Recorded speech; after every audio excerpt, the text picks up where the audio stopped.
Hey, welcome back to the Quick Speed Shop. I'm going to do some kind of like what's going on, a day in the life type of video here, because I'm not going to have a lot of time to work on my car this weekend. I'm going out of town, and I'm going to not one, not two, but 3 swap meets. I'm going to the Canfield, Ohio swap meet, the spring one there, and then I've got 2 in Buffalo, Niagara Falls region this weekend. So I'm going to be gone most of the weekend and not going to have a lot of time to work on stuff. But we're going to do a little bit today. We're going to go looking for some exhaust system for the 37 Ford, and I'll show you the parts I'm going to take to the swap meet. Got to dig some of those out. Maybe I'll show you some new projects I got lined up, and we'll just do like a day in the life video. And yeah, we'll start right now. So back over here on the 37 Ford, I've been working on this. I'll show you what I got going on here. Oh, I'm walking backwards into the sunlight. I'm working on getting the fuel tank hooked up. Since I used the 35 tank, if you saw in the last video when I put the rear end in the 35 tank, it uses this style of filler neck, and not the Bolden one from 1937. They use different styles. But anyways, I used the 35 tank, but I ran into a problem where the filler neck doesn't work. It's the wrong angle. So now I'm trying to figure out what to do. I've got a piece of hose mocked up. I can get a piece of 90-degree fuel hose, and I might have to cut the end of this off, or I've got the original one that was threaded, which I've cut off, trying to figure out what to do here. But I'm trying to figure out what angle to use using that hose, so I'm just kind of guesstimating right here. I'll probably have to use some rubber hose and then cut it down and make it work. So I thought that 35 tank would work with the filler neck, just using the correct style one, but it's not going to be right. So I'm working on cobbling that together. But the rear end's in the car. I put the fender back on. I haven't put my brake drums on yet. I've still got to punch a bad broken off stud out of that. But the rear end is in the car. You can see the center of the wheel compared to the fender. It's going to be kind of low in the back. So I really haven't done too much on the car since then. I've been busy at work, working a couple hours of overtime, so I haven't really had a chance to work on it. But I've been doing some things outside. I worked on my buggy van for a little bit, and we'll go out and I'll take a look at that. I'll show you what I got planned for that for this summer. I've got about a month. I'm going to go down to the Ford Nationals in Carlisle, Pennsylvania with it. Hopefully, it seems to be driving all right and everything. So I plan on being there at the Ford Nationals. If you're going to be there the first weekend in June at Carlisle, look for the gray Ford buggy van. I'll be there on Friday and Saturday, hanging out. So I've been driving this thing to work. I put a whole tank of gas through it, probably like 200 and something miles on it. It seems to be working pretty good. It's got the AOD transmission, which if you watch the series, I had to fix some seal issues in it. I don't really like the way it shifts, and I read on some online forums, the AOD and Mustang forums and stuff. It shifts the way it's supposed to. I just don't like it. It tends to short shift, and it goes into overdrive, and then it like lugs in overdrive and doesn't want to come out unless you like really get in the gas. And I'm thinking about putting a Transpac, like shift kit improver in it, which I guess they have. Transdap I think has one where you change some springs and a bunch of other stuff, including the shifting plate. So I'll probably do that after the Carlisle show. Try to get the thing to shift a lot crisper, stay in sequential gears longer, higher RPM, because it tends to want to short shift and bog. And then when I'm like bogging around, you really got to roll into it to roll out of the, kick it down. And I really don't like that. I like to keep it in a sweeter RPM spot, especially with the 302 that's in the van. It needs a higher RPM to keep rolling. So what I do now is I run around town in third gear, which is 1-to-1, and then when I'm going on the highway, I put it in overdrive. But as you can see in the back, I haven't really done anything with the interior. It's full of garbage. I'm going to get back on this now that the weather's getting warm. I'm going to do the Herculiner on the floor. I've got to seal up the roof. I got a couple of leaks with the rain gutter caulk is bad, so I'm going to redo that. And then I'm going to get at least get the carpet down and probably start working on the bedroom area in the back. But at least get the start of the interior done for taking it down to the Ford Nationals. But my friend Ted's going to be going with me. We'll be hanging out down there, and should be pretty cool. I think it's going to work fine on the highway. I've been driving, like I said, like 200 miles and haven't had any issues. It's not leaking, it's not smoking, it's not making any weird noises. It seems to drive good. Haven't really done anything on the outside of the van except I used some bleach white and I cleaned up the tire, the white letter tires. The rest of it is pretty much stock on the outside, or how we left it, with the Vector Mag wheels, and it's got the dual exhaust on it, the trailer hitch, and it seems to be working good. For the 37 Ford, the exhaust system, I ordered some head pipes from Eckler's, which is owns Max now, and they had a set of head pipes for dual exhaust, you know, one down each side. Then I was going to build it from their back, but now they're on back order, and I don't know when that's going to come in. They like canceled the order, so we're going to have to do something else. But I think I got a solution. Behind me is an 82 Ford box truck I've had here for storage, and I got to get some things out of it for this. I want to take the swap meet, but I also have an exhaust system, vintage exhaust system collection. So let's take a look at that. It's just like pickers. What do we got? Oh, some water.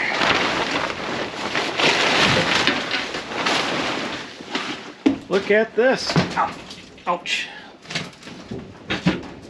Look at this behind me. It's a treasure trove of awesome. That's where I keep all the sheet metal I've collected over a ways.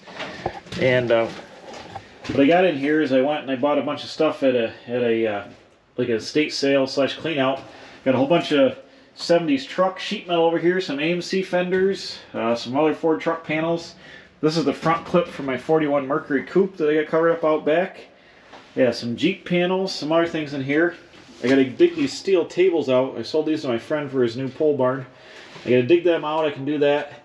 I got some Dodge fenders here. I want to take one of those to the swap meet because I think I got 2 of the passenger side. And I got some Ford Econoline van door skins. But over here, check this out. I went to some estate sale or something one time. Yeah, I think it was a estate sale. And this guy had an old collection. Look at all these vintage exhaust tailpipes I got. All kinds of stuff. I forget, you know, they're all kind of labeled, but they fit all kinds of weird things. What's this? 41 Plymouth, 39 to 40 Pontiac, 35 to 36 Pontiac, 8-cylinder, 40, 41 Plymouth, a lot of weird stuff. But these are small tailpipes like I need for the 37 Ford to build a dual exhaust. Like I got like over the axle pipe here, I got some head pipes I can use. So hopefully there's going to be stuff in here that will build, I'll be able to build a dual exhaust system. Obviously these are just bare steel, and they're pretty thin, they're like 16 gauge. But this will get me going. You know, there's plenty of pipe here. Obviously I can find some that fit. I need something like this to fit onto the exhaust manifold here. What's this? 41 Plymouth. Yeah, like I need something like... I'm not married to any of these. I don't mind cutting them up because I haven't really taken them anywhere. And so when I do the exhaust on the car, I'm going to come in here and dig around and find out what I got to get out of here.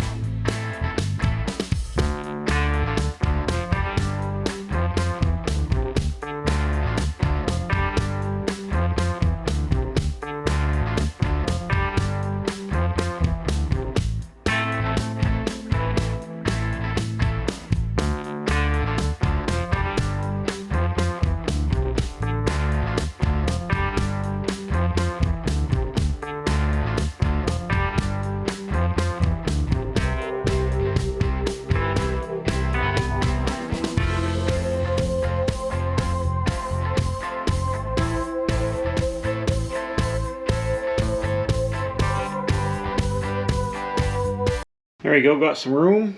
Apparently I got 3 of these 72 to 80 Dodge fenders. And every fender I got here is a passenger side fender, so driver sides must get wrecked more. But you can see they're reproduction, or aftermarket I should say, but they're brand new. So these trucks are getting popular. I'm going to save 2 of them. I'm going to take one with me, sell it. I'm going to ask more than that for it. We got a bunch of Dodge rocker panels here. Unfortunately, they were stored together in a damp environment, and the brand new rocker's got some rust. This one's got some pitting here, surface rust, and it'll be good for pieces, I guess. I mean, the inside, they'll clean up, but you know, it's better than not having any rockers, I guess. So I'll take a pair of these My AMC fenders, I'm hanging on to them. One's a 77, 78 style fender for a Gremlin or a Concorde, and then the other two are 79 to 88 Spirit Concorde fenders. Got a Ford hold cab corner for a Ford 80 to 96 Ford truck there. That's pretty good. A twisted up Dodge rocker panel. Some 73 to 79 F100 to F350 lower box patch panels. They're kind of cool. Got a Dodge door bottom. And this is a huge stack of, I think, 67 to 79 Ford truck cab corners. So I'm going to dig a bunch of this out. My swap meet I go to on Sunday is more everything. The one I'm doing Saturday that I'm selling at is my buddy Dylan. You might have seen his Hot Rod Shop video 6-8 months ago. He puts on a pre-64 swap meet, so I got to dig out some old stuff for that next. We'll take a look at that. But here's the tailpipe pile. As you can see, there's quite a few here. When we do the exhaust, I'll be digging through here and see what I can find. I got a lot of over-the-axle pipes. That's going to be handy. A lot of bends. They're all pretty much 1 3/4, 1 5/8, 1 3/4 stuff, so it'll be the right size for the flathead. And we'll build a dual exhaust system out of my collection of old stock tailpipes here. Okay, so I put all the box truck stuff away, and now I've packed my truck up. I only got a couple things I'm taking to the pre-64 swap meet because I didn't prepare long enough, and I don't really have anything really old I want to get rid of. So I just got miscellaneous junk here. I got some things I want to get rid of just to have. I got 53 Mercury bumpers. I'm going to sell them super cheap. Like if somebody gave me like 40 bucks for the pair, they'd go. I got an 8BA truck pan that is for my friend Dylan. I got some 49 Plymouth bumpers, which are valuable. The one's been trimmed and it's bent a little bit. I got a couple of lights. My big ticket items are these fiberglass cruiser skirts. These will fit like Mercury's and early 50s cars. I want at least $200 for those. Those are brand new fiberglass cruiser skirts. They're worth that. Then I got a set of like 47, 48 Plymouth wheels. They're nice shape with white walls on them. I'll try to blow someone out. Just a few things. I'm more going to look around and buy. I'm not going to be there too long. So that's about it. I'm going to cut to something. I don't know if I'm going to take the camera. I'm probably not going to take the camera to Ohio because I don't want to lose it, and it's hard when you're walking around in a swap meet trying to buy stuff and keep track of your camera. So I probably won't do that. I'll jump ahead to the weekend, may do the small swap meets or something like that, and we'll finish out the video with what I bought and whatever else is going on here this weekend. All right, I'm back from my 3-day weekend extravaganza. Friday we went to a Dave and Ed swap meet in Canfield, Ohio. Saturday, my friend Dylan had a little swap meet up in North Tonawanda in Buffalo, a pre-64 swap meet. And then I just got back from Sanborn and out by Niagara Falls for the Buffalo Rod and Custom swap meet. So I only sold it to 2 swap meets out of the 3. I didn't sell at Canfield, just went there to buy. And I went and I spent all my money, and I only made a couple dollars back selling it to 2 swap meets. But I'll show you the 2 most cool things I got. I got a lot of trinket stuff at Canfield and odds and ends at the other swap meets, some cans for my gas station stuff.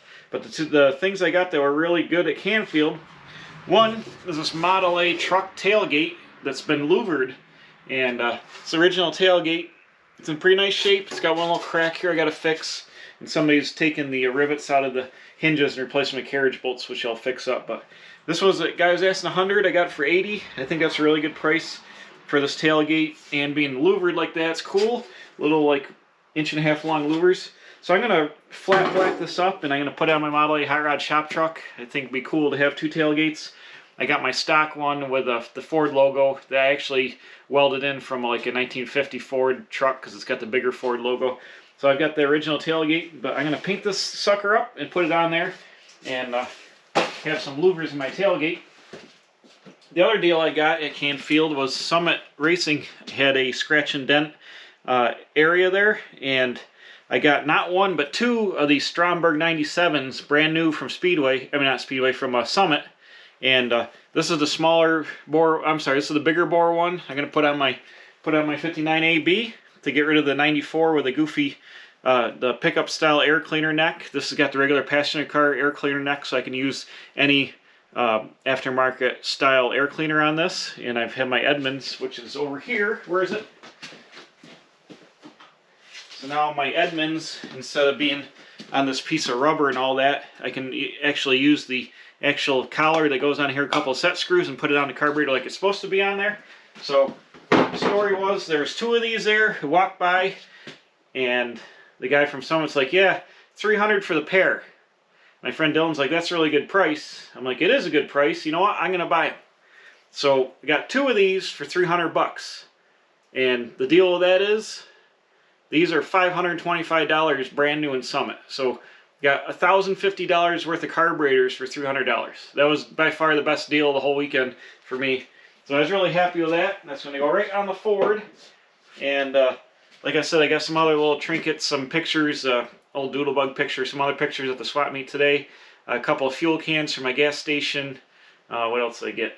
A couple other trinket items, not any really big cool stuff, but oh, I got a Offenhauser aluminum bell housing for a Ford Flathead. They use as a Jeep, early Jeep transmission. So one of my old Army Jeep projects out back, I could possibly put a Flathead V8 in it, using that adapter if I had the right transmission to make the parts work with it. So I got that from my friend Dylan. For now, it's in my museum. But had a really good time. Spent a lot of money. Went to Mighty Taco. Not once, but 3 times when I was in Buffalo. That's my main reason to go to Buffalo, is to have Mighty Taco. And hit it 3 times, so I'm good at Mighty Taco for at least another couple of weeks. And yeah, so that's just, this video is just a day in the life, well, 3 days in the life of what I was doing here this weekend. And now I'm getting back on projects. Got the Ford in here. I'm working on my van in the back. I'm going to put the window louvers on it, so stay tuned for another video. Thanks for watching. We'll see you again right here. Bam. Spending money like crazy at the Quick Speed Shop. I'm a professional. Don't try this at home.